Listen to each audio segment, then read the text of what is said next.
თეკლა და ლილე იმ ახალშობილთა შორის არიან, რომელთა დედებსაც ახალციხის მუნიციპალიტეტმა 3 მარტი სამშობიაროში მიულოცა. უკვე 5 შვილის დედა ქეთევან ლაბაძე დედის დღეს ახალციხის რეფერალურ ჰოსპიტალში შეხვდა. მან საჩუქრები ადგილობრივი თვითმმართველობის პირველი პირებისა და თანამშრომლებისგან მიიღო. ისინი არიან ჩემები მეოთხე მეხუთეები. სახში იყო 3 უფროსი ბიჭი და 2 გოგო. ძალიან დიდი მადლობლები ვართ ყურადღებიანები, ძალიან გადაყვენთან და რა ვიცი, მომსახურებოდეს ძალიან კარგია. დღევანდელ დღეს კიდე დედებს ყველას მიულოცა. ყავს 4 მშობიარე, 5 ახალშობილით, აქედან 1 ტყუპები და ეს ტყუპები მრავალშვილიანი დედა.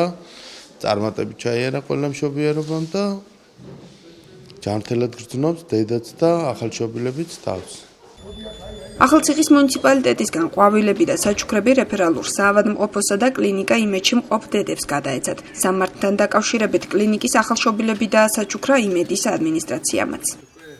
ასეთ საჩუქრას მართლა არ ველოდებოდი, მოულოდნელი იყო. თან გამიმართლა იმ მხრივ 3 მარტს დაემთხვა ჩემი პატარას გაჩინა და რა ვიცი, ძალიან დიდი მადლობელი ვარ. ახალციხის მუნიციპალიტეტმა სამშობიარო სახლებში ახალშობილთა დედების დასაჩუქრების ტრადიციას საფუძველი 10 წელზე მეტია ჩაუყარა. 2006 წლის შემდეგ ყოველ 3 მარტს საკრებულოსა და გამგეობის თანამშრომლები დედებს დღესასწაულს პირადად ულოცავენ. მოვინახულეთ ჩვენს კლინიკებში ყოფ დედები, მიულოცეთ დღევანდელი დღე, საჩუქრებით ასე ვთქვათ მივედით.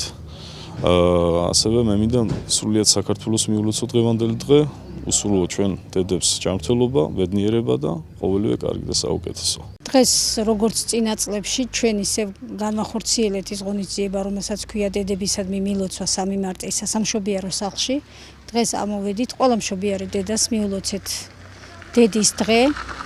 უსურვეთ რა თქმა უნდა ჯანმრთელი შვილები და ამასთანავე მინდა ვისარგებლო შემთხვევით და ყველა დედას მიულოცო ეს დღე. ახალციხის მუნიციპალიტეტმა ახალშობილთა დედებს 8 სახეობის საჩუქარი და ვარდები გადასცა. სასაჩუქრე პაკეტისთვის 540 ლარამდე ადგილობრივი ბიუჯეტიდან დაიხარჯა.